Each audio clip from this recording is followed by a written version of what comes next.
Have you ever wondered how companies account for things you can't actually touch, like software, brand names, or even customer lists? These are called intangible assets, and they're a huge part of financial reporting. In this video, we're going to break down everything you need to know about intangible assets under IFRS, IAS 38, and ASPE 3064.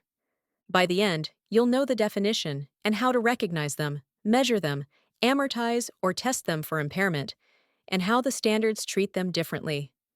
And of course, I'll be giving you examples, journal entries, and exam-style applications along the way. So let's dive right in. First things first, what exactly are intangible assets? According to IAS 38, intangibles are non-monetary assets without physical substance. So unlike land, buildings, or equipment, you can't touch them, but they still provide future economic benefits.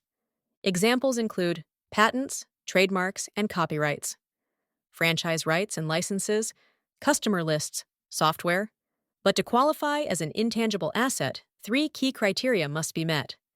Identifiability, either separable, can be sold, transferred, or arising from contractual legal rights. Control, the entity must control access to the benefits.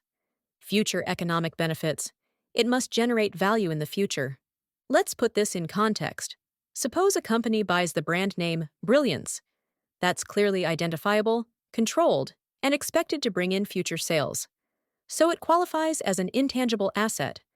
But what about training staff or running an ad campaign? Even though they create value, they don't meet the criteria. No control, no identifiability. So they're expensed immediately. Once an intangible qualifies for recognition, how do we measure it initially?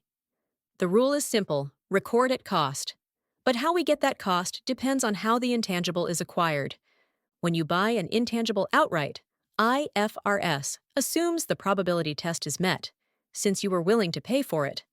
For example, if you buy a customer list for $25,000, you'd capitalize it like this: debit, intangible asset $25,000.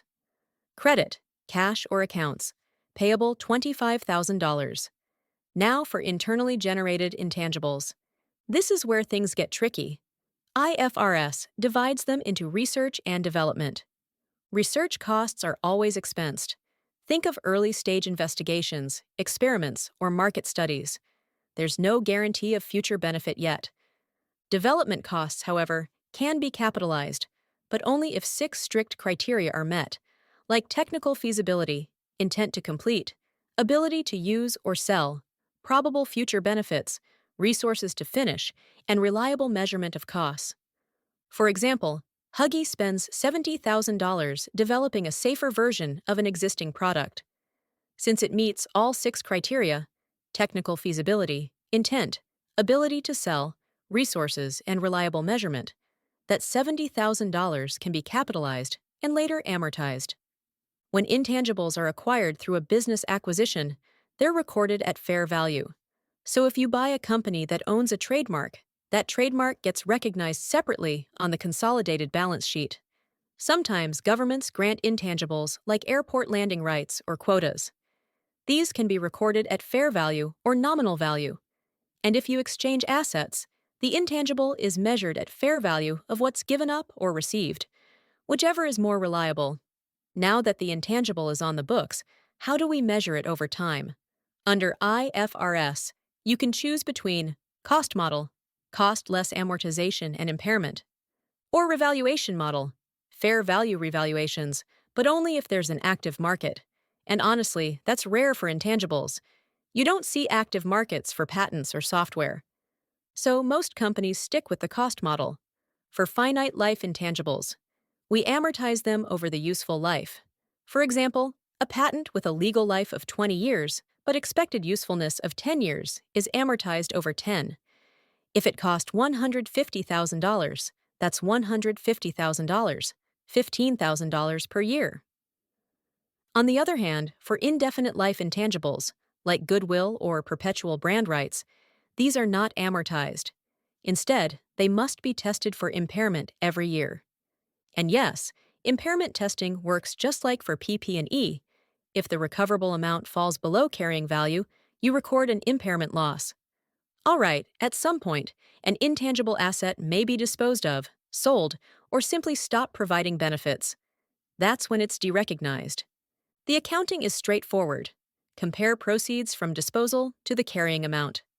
For example, you sell a trademark with a carrying value of $30,000 for $50,000. The gain is $20,000. The entry is debit, cash $50,000, credit, trademark $30,000, and credit, gain on sale $20,000. If proceeds are less than carrying value, you record a loss.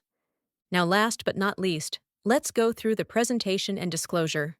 In financial statements, companies must disclose whether intangibles have finite or indefinite lives, the amortization methods used, gross carrying amounts, accumulated amortization, and impairment, a reconciliation of carrying amounts from beginning to end of year, the amount of research and development expenses charged during the period.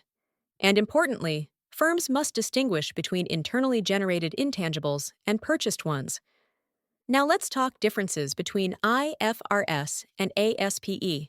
Both follow similar rules, but there are two key distinctions. Development costs.